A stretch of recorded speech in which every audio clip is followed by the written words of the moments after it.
12시 많은 참여 바랍니다.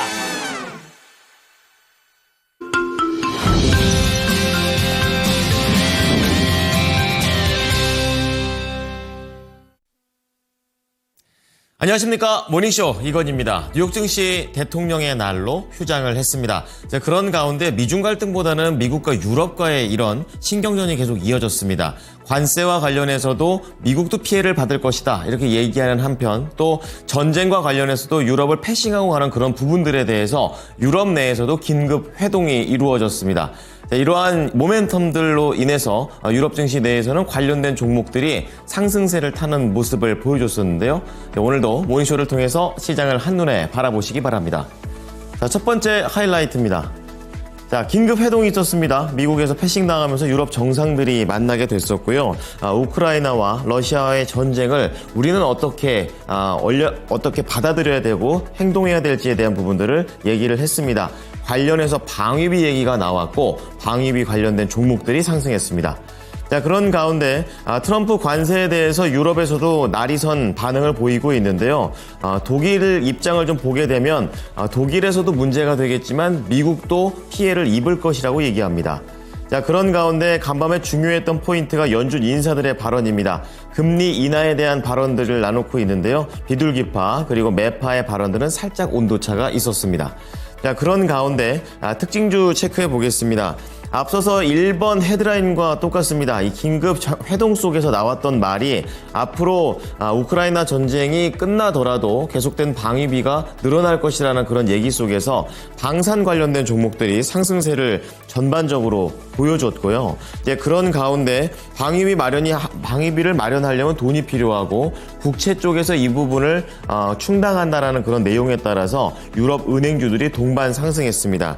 여기에 더해서 스위스 로봇과 자동화 전문 기업이 ABB가 4분기 호실적을 발표하게 되면서 이날 휴머노이드 로봇에 대한 이런 기대치를 끌어올렸고 머스크 CEO도 그록 3와 함께 휴머노이드 로봇을 공개한다는 내용에 따라 동반 상승했습니다.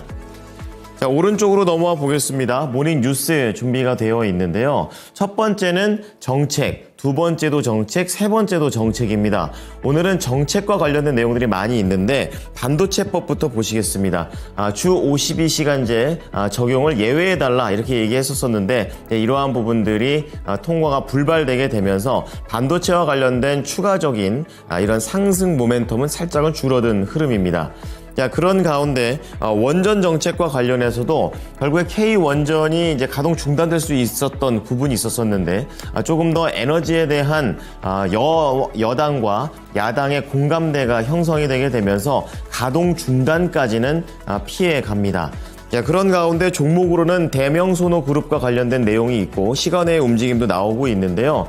최대 주주인 예림당과 이 티웨이 항공과 관련된 지분 입수 협상에 들어간다라는 소식입니다. 밑으로 내려와 보시면 오늘 모닝 리포트 3가지 종목이 준비되어 있습니다.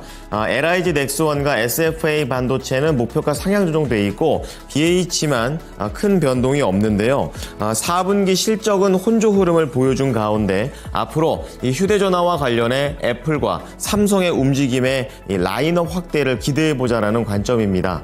자, 그런 가운데 방산 쪽에서는 LIG 넥스원이 있는데요. 마진율이 좀 약하다라는 부분들을 보여주게 되면서 장기 투자 관점에서는 여전히 매력적이라고 얘기를 했습니다.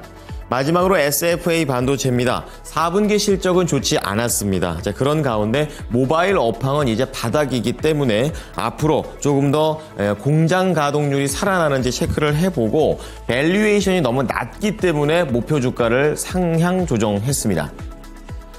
자, 뉴욕 증시가 휴장하는 가운데 이날 유럽 증시는 독일 중심으로 상승을 하면서 거래를 마쳤습니다. 연준과 관련해서는 인플레이션과 관련된 내용들이 나오게 되면서 미국과 유럽과의 이런 관세 그리고 전쟁에 대한 신경전은 있었지만 따로 인플레이션에 집중하는 흐름이었습니다. 자, 첫 번째 헤드라인부터 체크를 해볼 텐데요. 유럽에 대한 내용입니다. 결국에 긴급 회동을 간밤에 보여줬습니다.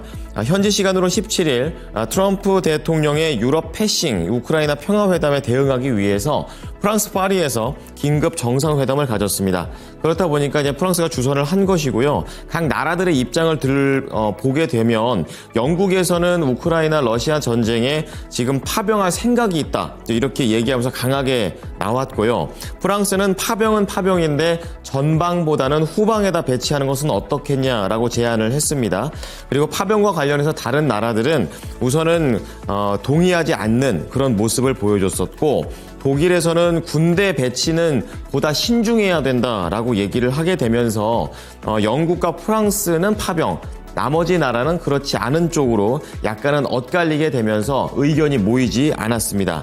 자, 그런 가운데 외신 파이낸셜 타임스 측에서는 파리에서 유럽의 방위비 지출과 군사력 증가에 대한 자금 조달을 추가적으로 논의했다고 얘기를 하게 되면서 이날 관련된 종목들은 강세를 띄웠습니다.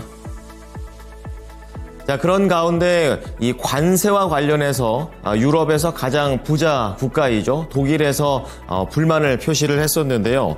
현지 시간으로 17일 독일 중앙은행은 트럼프 미국 대통령의 관세 정책이 독일에 큰 타격을 주겠지만 미국 경제도 위축될 거라고 경고했습니다. 요하임 나겔 분데스방크 총재 말에 따르면 미국 정부의 말과 달리 관세의 결과는 미국에 부정적일 것이고 보호주의 정책이 미국 경제 활동을 눈에 띄게 위축시킬 것이라고 얘기를 했습니다. 또한 분데스방크는 미국이 중국산 수입품의 60%, 유럽을 포함한 다른 나라 수입품의 10%의 추가 관세를 부과하고 상대국이 보복 관세를 부과할 경우 2027년 독일의 GDP가 1.5% 감소하는 효과를 낼 것으로 분석했습니다. 자, 그런 가운데 미국에서는 연준의 발언들이 계속 이어졌었는데요. 두 가지 의견 보도록 하겠습니다. 첫 번째는 대표적인 매파 인사입니다. 미셸 보우먼 연준 인사인데요. 이 인플레이션을 낮추는 진전이 계속될 것이다 라고 좀 얘기를 했습니다. 자, 그런 가운데 현재 연방기금금리 수준과 관련해서는 연준위원회가 인내심을 갖고 변화하는 인플레이션 데이터를 더 주목할 수 있는 좋은 상태에 있다라고 얘기를 했고요. 이와 관련해 패트릭 하커 필라델피아 연은 총재는 통화정책 수준과 관련해 여전히 제약적이다라고 얘기를 하면서 구체적인 일정은 약속하지 않겠지만 인플레이션은 계속 하락할 것이고 정책금리는 장기적인 관점에서 떨어질 수 있을 것으로 내다본다라고 얘기했습니다. 자, 이어서 유럽 증시 내에서 특징주 체크해 보겠습니다. 국내와 연관성 있는 종목들만 좀 뽑아 와봤는데요. 첫 번째는 유럽 방산 관련주들이 되겠습니다. 이 각국의 방위비 증액 논의가 나오게 되면서 기대치가 반영됐고 실제로 독일 총리가 방위비 증액을 시사하는 발언들도 내세우게 되면서 올랐습니다. 독일에서는 라인메탈, 영국에서는 BAE 시스템, 프랑스에서는 탈레스가 적게는 7.8%, 많게는 두 자릿대 상승률을 보여주게 되면서 이날 유럽 증시에서 두각을 나타냈습니다. 자, 두 번째로 봐야 될 것은 유럽의 은행주들이 되겠는데요. 결국 방위비를 마련한다라는 것은 돈이 필요한 얘기이고 이것을 국채를 찍어내서 하겠다라는 쪽으로 해석이 됐습니다. 그런 내용에 따라서 은행주들한테는 호재가 됐고 대표적으로 앞서 말씀드렸던 도이체방크가 2.3%, 그리고 스위스, 그리고 독일의 보험사들, 유럽의 관련된 종목들은 전반적으로 1%를 전후한 상승세를 견조하게 보여줬습니다. 마지막으로 로봇과 관련된 기업 얘기 하나 다뤄볼 텐데요. 스위스의 ABB가 되겠습니다. 4분기에 호실적을 내면서 영업마진이 커졌다라는 것에 포인트를 맞추고 이날 1% 중반의 상승세를 보여줬습니다. 전년 대비 54% 이상의 서프라이즈 호실적을 보여줬고 로봇 산업에 대한 기대감이 미국에도 있지만 유럽에도 있다라는 부분을 시사했습니다. 그리고 간밤 미국의 일론 머스크 CEO는 AI와 관련해 그록3와 대한 얘기를 하면서 휴머노이드와의 연결성을 얘기했다라는 점도 추가적인 내용이 되겠습니다.